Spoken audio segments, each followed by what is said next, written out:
Baik, tes. Mohon Masuk. izin untuk sharing, Mas Ilham. Siap, Saya masih silakan. belum bisa sharing ini. Oh, baik. Oh, belum jadikan co-host. Pak Baik, Bim, bisa Bima, bisa ya. dibantu Pak Wahyudi. Saya Jadikan mulai dulu ya. Assalamualaikum warahmatullahi wabarakatuh.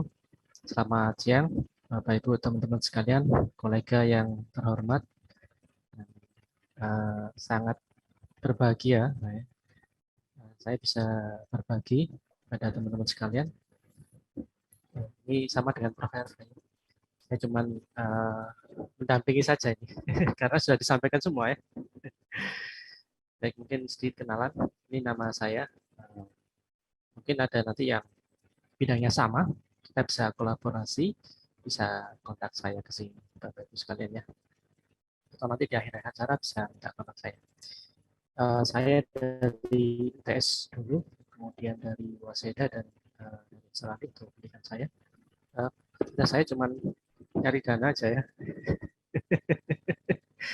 Kalau dana sendiri kayaknya untuk research berat ya. Tapi kebetulan bidang saya sistem informasi, jadi kalau untuk riset mandiri juga masih bisa di-cover ya. Saya juga sebagai ada member reviewer dari Australian Southern Award, kemudian di think tank, saya bagian researcher juga, dan saya sebagai vice secretary di ICU. Ya. Nah, sebagai reviewer saya juga beberapa kali terlibat di salah satunya kemarin di editor di jurnal Kursor di bimbingan Prof. Arif. Ya. Dan yang terakhir saat ini saya juga reviewer sebagai government di Kementerian LP. Sekalian ya. Nah, nanti ini mungkin saya berbicara sebagai reviewer ya, bukan sebagai penulis ya. Kalau Pak Aris sebagai penulis, saya sebagai reviewer ya. Jadi mana yang harus lebih. Ya. Oke, nanti pertemuan selanjutnya bisa googling aja deh. Nanti akan tahu siapa mantan saya, siapa mantan saya. Ya.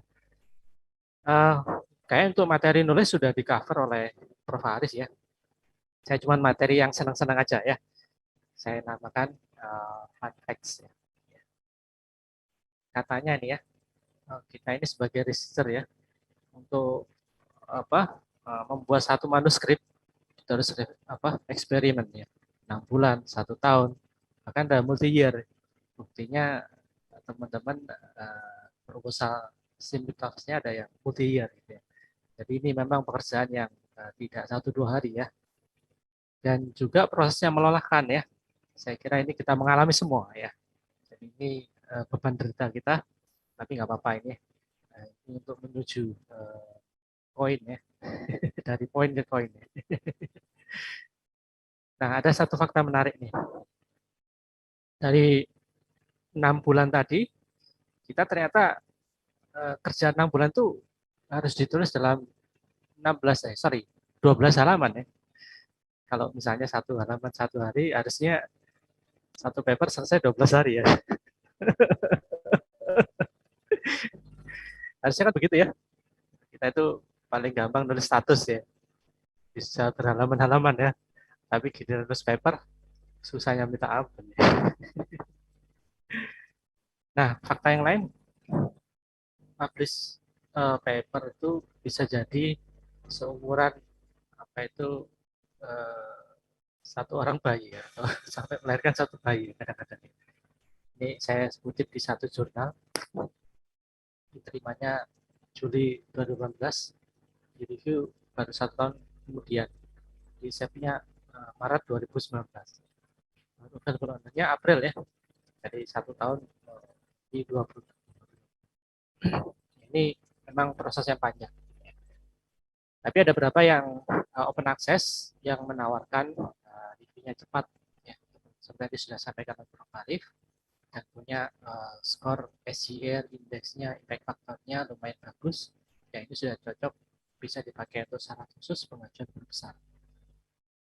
Cuman sayangnya APC-nya atau biayanya kadang-kadang setara dengan Honda CBR. Coba ini ada saya satu faktor lain ya. Tarif open access di beberapa jurnal sampai 1.250 euro atau 2.000 dolar. Dan bahkan sampai mencapai 2.800. Ya, kalau dikurskan dengan kurs sekitar 14.000 ya sekitar 38 juta. Jadi memang ini sebuah pemakluman ya. Jadi kalau Bapak Ibu nggak bisa tembus jurnal Q1 Q2 nggak apa-apa karena memang mahal.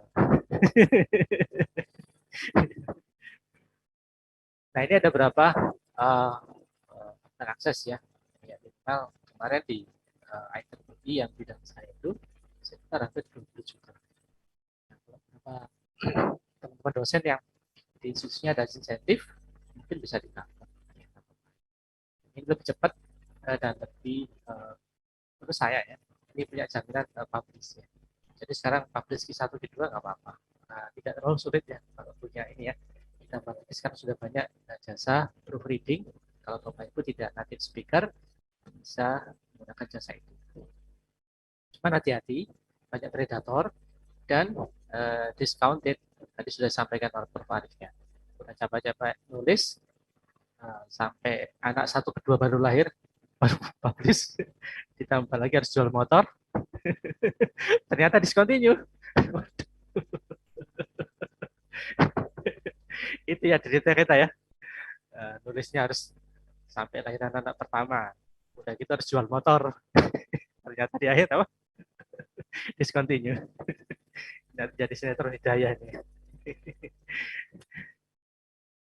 Nah, jangan khawatir Bapak Ibu, nulis academic paper, baik yang bahasa Inggris ataupun yang tidak, itu sulit. Kita pun yang nulis di Sinta 1 juga tidak gampang. Ya. Bahkan orang Inggris yang setiap hari bahasa Inggris, itu juga nggak gampang untuk nulis paper. Ya. Kenapa?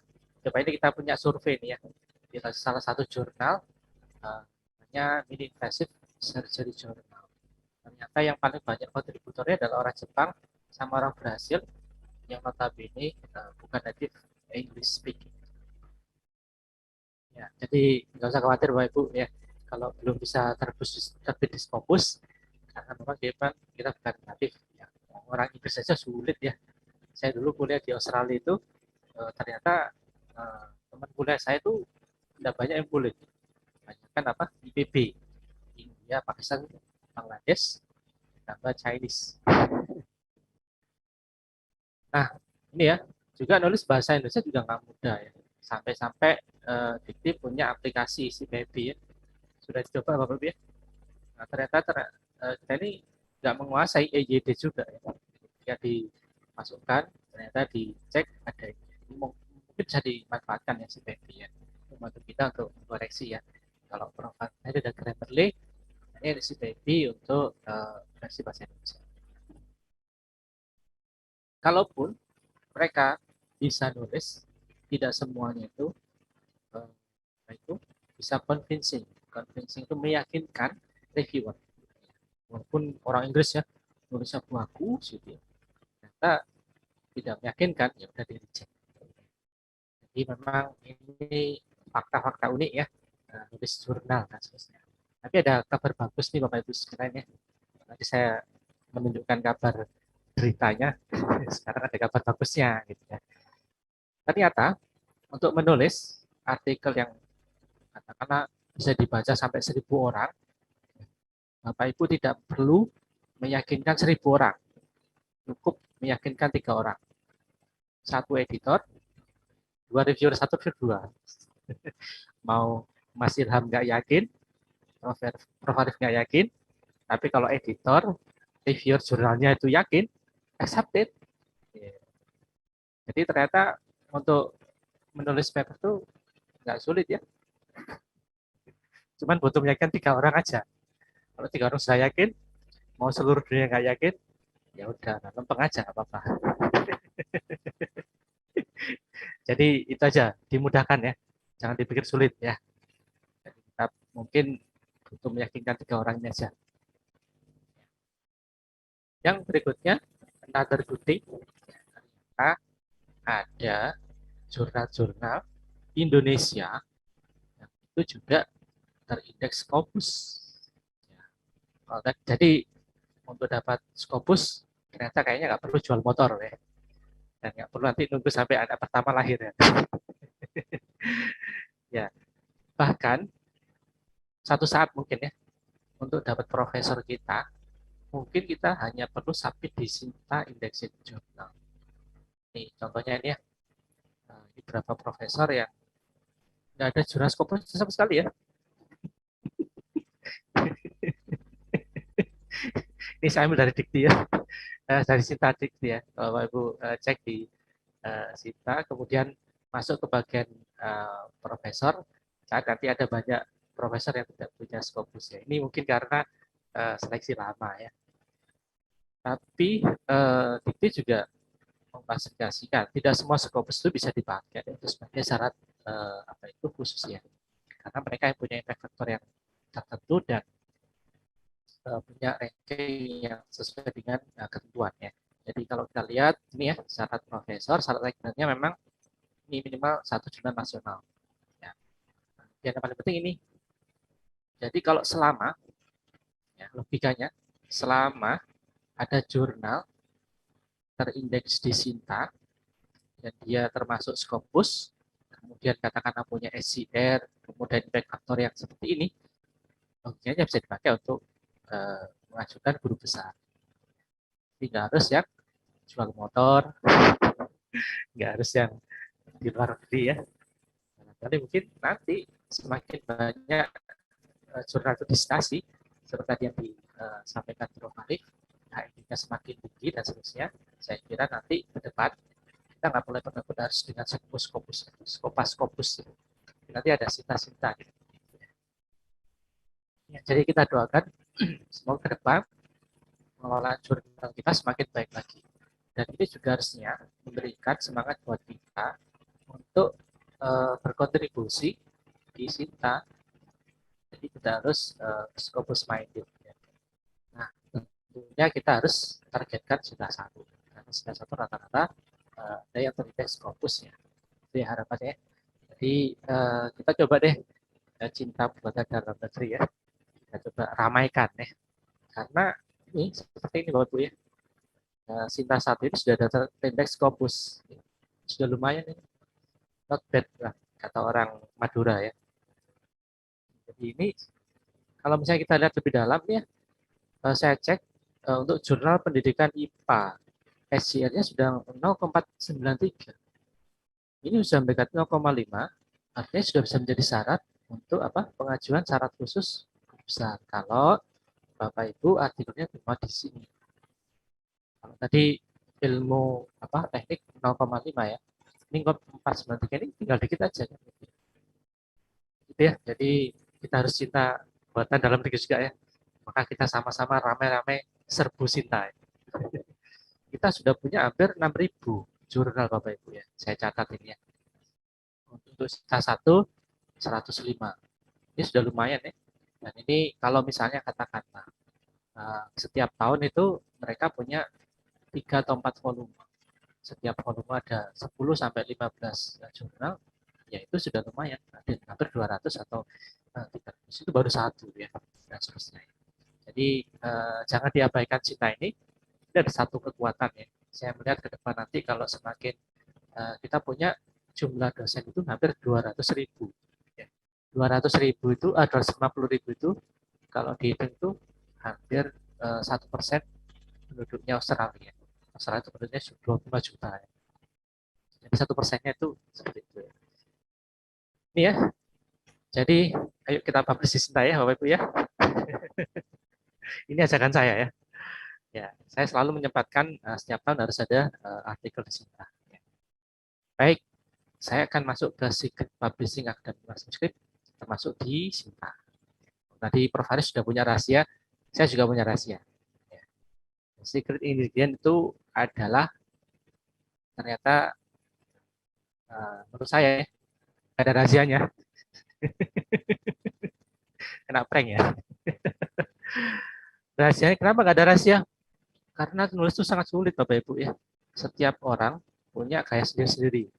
Saya punya golden time itu antara jam 8 sampai jam 12 malam. Itu adalah waktu yang paling enak. Anak-anak sudah tidur, semua sudah ini, ya saya tinggal nulis. Kalau jam segini ini jamnya webinar, nggak bisa saya nulis. Ya itu ya. Makanya nggak ada rahasia. Rahasia ya di Bapak Ibu sendiri. Silakan digali.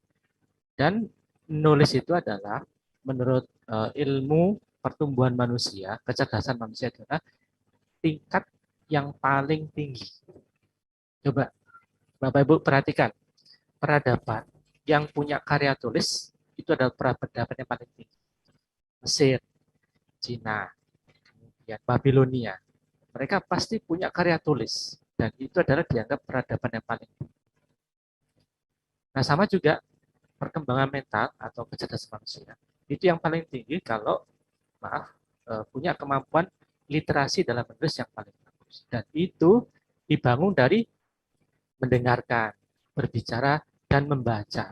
Kita nggak mungkin bisa menulis dengan baik kalau kita bacaan yang nggak baik dan bacaan terbatas. Tadi sudah disampaikan oleh Prof. Ari. Kita nggak mungkin menulis dengan baik kalau kita nggak berdiskusi, mendengarkan, dan seterusnya. Ini sebuah hasil dari proses yang panjang. Makanya tidak ada rahasia.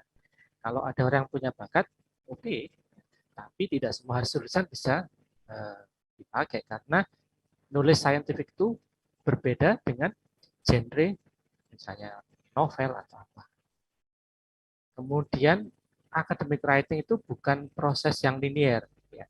Kalau Prof. Arif tadi menggambarkan dari hasil ke judul, mungkin saya bisa jadi judul hasil judul abstrak bolak-balik gitu. Seperti itu. Ya. Dan kalau Bapak Ibu googling ya, academic writing akan banyak sekali tipsnya.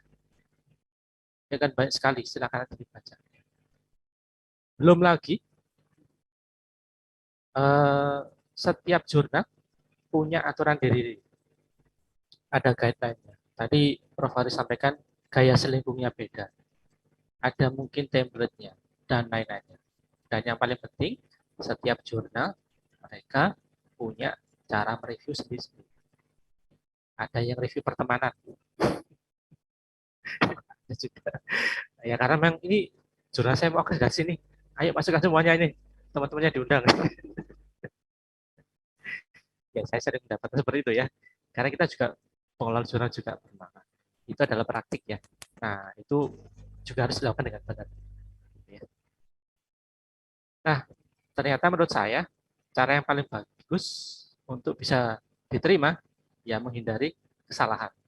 Kan gitu ya logikanya ya. Biar benar, jangan sampai apa? Salah. Itu aja rumusnya ya.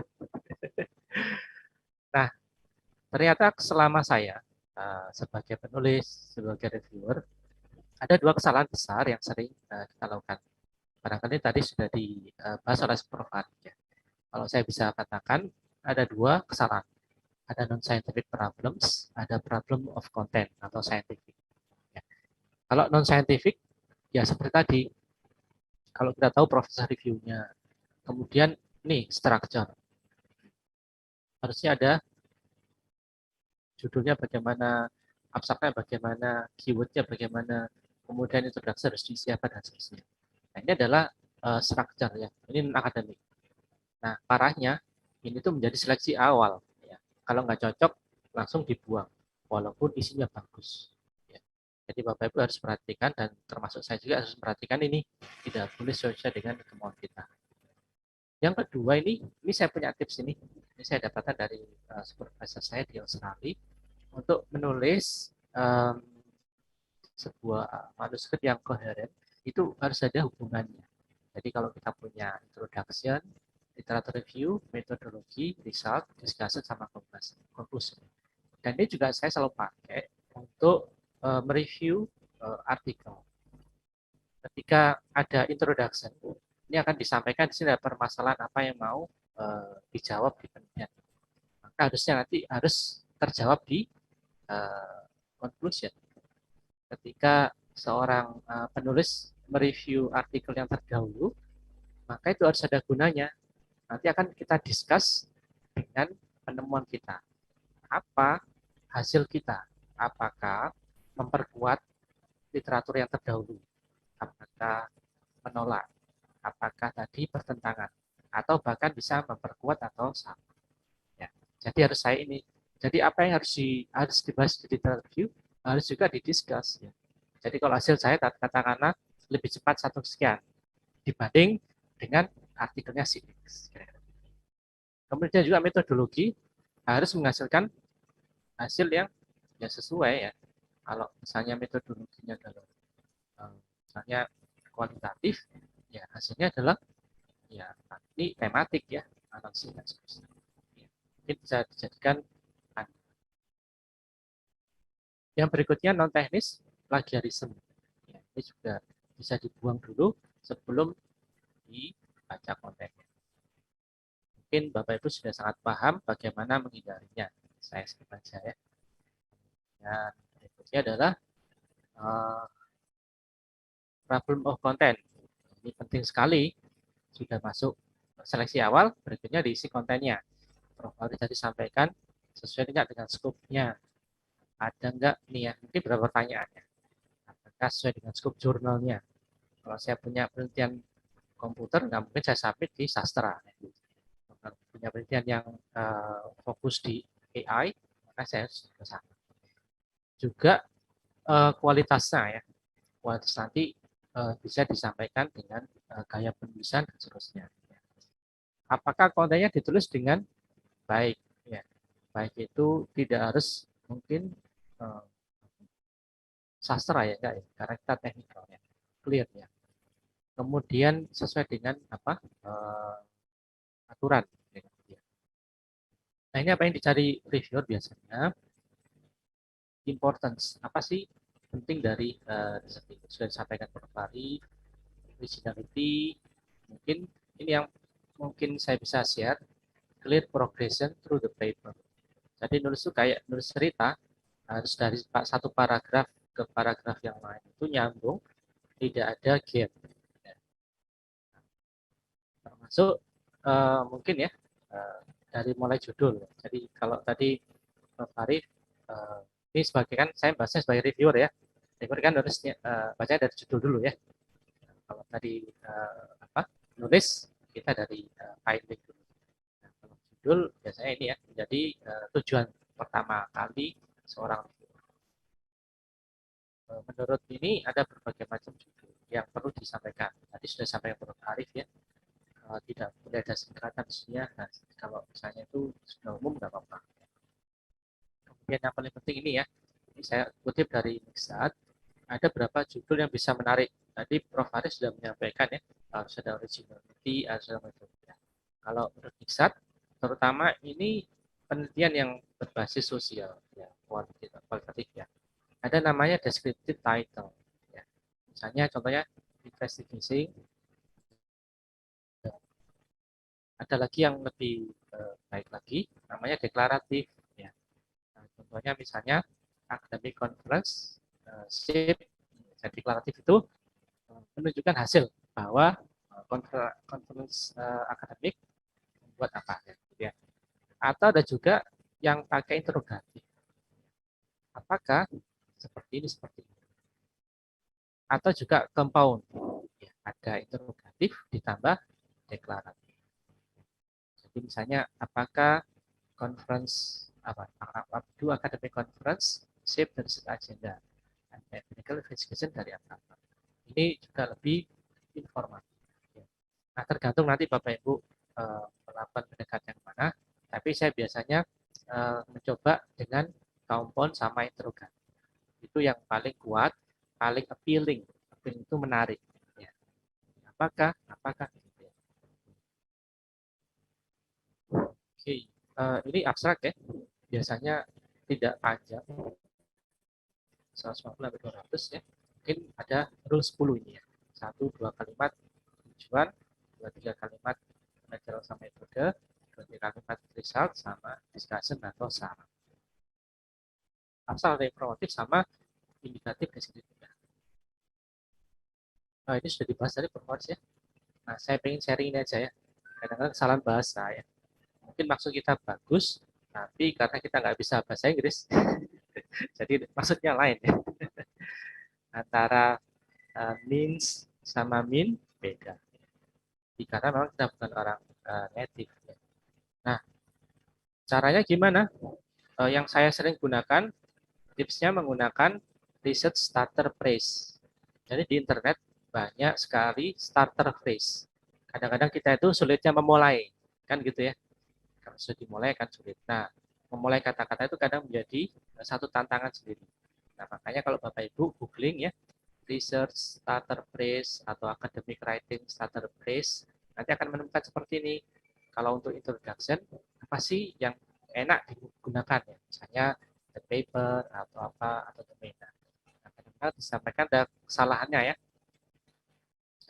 Misalnya ya, seperti ini cara menyampaikan. Jadi memang kalau penulis yang bahasa Inggris, kenapa saya bahasa Inggris? Karena saya melihat eh, jurnal yang Sinta 1, 2 itu rata-rata sudah berbahasa Inggris ya. Karena mereka sekarang juga mengejar Scopus Index, jadi mereka sekarang mulai menerima bahasa Inggris. Ya. Jadi walaupun Sinta labelnya, tapi berbahasa Inggris. Ya. Contoh yang lain, misalnya kalau pengen menyampaikan background, ya. Saya the last few years, dan sebagainya. Bapak Ibu silakan pakai seperti ini. Dan ini bukan plagiarism, ini adalah common word ya, dan itu boleh dipakai siapa saja. Walaupun nanti dideteksi sama di paper yang lain, tapi ini adalah common words, ini, boleh dipakai siapa saja. Dan seterusnya ya, dan seterusnya seperti ini, saya kira nanti bisa dipakai. Bahkan ada apa itu seperti Prof. Faris bilang tadi, ada Grammarly dan ada banyak yang tidak berbayar seperti ini. Yang mau gratis lagi, minta temannya. Saya bisa bagus membantu. Tadi sudah disampaikan Prof. Arif ya, kalau saya mungkin hampir sama, untuk proses writing-nya memang saya dari finding, dari data. Dan itu result ke atas, sampai conclusion, introduction, sampai ini juga cara saya menulis ya. Saya dari data. Nah, data saya nanti ini bisa berkontribusi di mana, kalau di discussion, atau bisa berbeda di mana dengan kita sebelumnya, atau bisa lebih unggul di mana, seperti itu. Nah, yang terakhir barangkali Bapak Ibu sekalian, kita merevisi, jangan lupa direvisi sebelum submission ya. Mungkin minta teman, kolega, atau co-author ya. Itu pentingnya kita punya co-author. Baik, itu mungkin dari saya sharingnya, karena sudah di cover proses Pak Arif ya. Nah, mungkin diskusi aja Mas. Mungkin ini kalau Bapak Ibu sempat mengunjungi di apa itu, di Sinta, website Sinta ya. Kita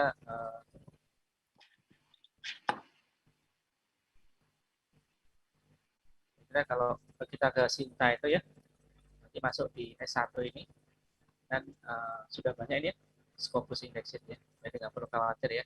Nanti silakan masuk ke sini Bapak Ibu sekalian, saya kira sudah paling tahu, cari di bidangnya, nanti masuk ke ini akan menemukan tujuannya dan seterusnya. Ya. Kalau membuktikan bahwa banyak profesor yang tidak punya Scopus di sini ya. Terus nanti di bagian bawah sini paling ujung ya. Scopus. Ya. Mungkin ada di sini juga. Ya, dan banyak lagi silakan bertanya. Saya lihat jurnal ini sudah terindeks Scopus ya, sudah lumayan. 0,1 sudah G4, sudah bisa untuk dipakai untuk kenaikan golongan lah. Mungkin lektor, atau ini bisa dipakai kalau lektor kepala sama mungkin besar, mungkin yang tadi ya, pakai KIC biar indeksnya, CCR-nya, terus semakin. Nah, kali dari saya, Mas Irham, terima kasih. Kita diskusi aja. Assalamualaikum, sama sore.